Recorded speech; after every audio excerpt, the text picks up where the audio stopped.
Bonjour et bienvenue sur cet Immuno-Oncologie Virtuel Forum. Et oui, Covid-19 oblige. Et justement, dans ce contexte de pandémie mondiale, il nous est paru opportun d'accorder une partie de ce forum à la gestion des patients avec un cancer dans ce contexte-là. Que doit savoir un oncologue? Je suis Dr El Hassani Kautal, oncologue médical au secteur privé à Rabat, et au nom du panel et de MST, merci de vous joindre à nous aujourd'hui. L'humanité tout entière vit aujourd'hui une situation inédite. Nous vivons au rythme de la pandémie coronavirus. Et c'est une situation extrêmement difficile pour nous en tant qu'oncologues, médecins, mais aussi en tant qu'êtres humains. C'est une situation stressante sur le plan personnel et professionnel. Nous sommes le 28 mars 2020. Cette présentation est faite sur la base de données disponibles à ce jour. À la date du 28 mars 2020, il existe à peu près 600 000 cas dans le monde avec près de 30 000 décès. Au Maroc, nous en sommes à 390 cas confirmés et 25 décès. Les autorités marocaines ainsi que la cellule Covid marocaine ont été très réactives face à cette crise. Des guidelines ont été élaborées incluant les mesures d'isolement pour les cas les moins graves et la prise en charge des cas graves aux unités de soins intensifs et en réanimation, tout en intégrant le traitement à base d'hydrochloroquine dans la prise en charge malgré le débat qui persiste à ce jour à son sujet. Sachant que c'est un médicament qui n'a pas démontré son efficacité dans un essai randomisé versus un placebo, mais à situation exceptionnelle, mesure exceptionnelle. Quels sont les challenges en oncologie?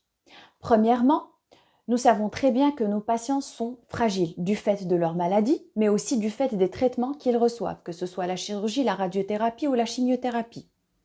Deuxièmement, il existe un sérieux problème de diagnostic différentiel entre pneumopathie à Covid-19 et les autres causes de pneumopathie dans le contexte néoplasique.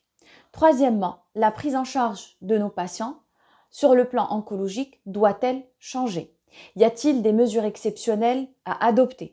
Et en cas d'infection d'un de nos patients par le Covid-19, quelle est la conduite à tenir?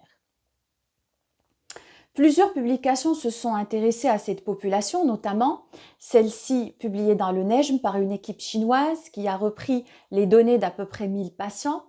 Et sur ces patients, il y en avait seulement 10 atteints d'un cancer, soit moins de 1%. Et parmi ces 10 patients, 3 patients avaient une atteinte grave, voire fatale au Covid-19. Une autre publication chinoise retrouve à peu près les mêmes données, mais nous donne quelques informations intéressantes, notamment le pourcentage de patients atteints d'un cancer du poumon infectés par le Covid-19. Il semblerait, d'après cette étude, que les patients avec un cancer du poumon sont plus susceptibles de choper une infection Covid-19 comparée aux autres localisations tumorales.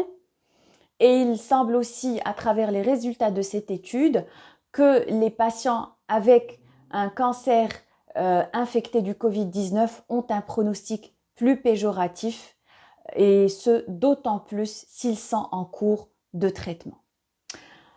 Les données italiennes semblent confirmer les données chinoises en ce qui concerne le pourcentage des patients avec un cancer atteints de Covid-19 et également en ce qui concerne leur pronostic. Notre premier souci en tant qu'oncologue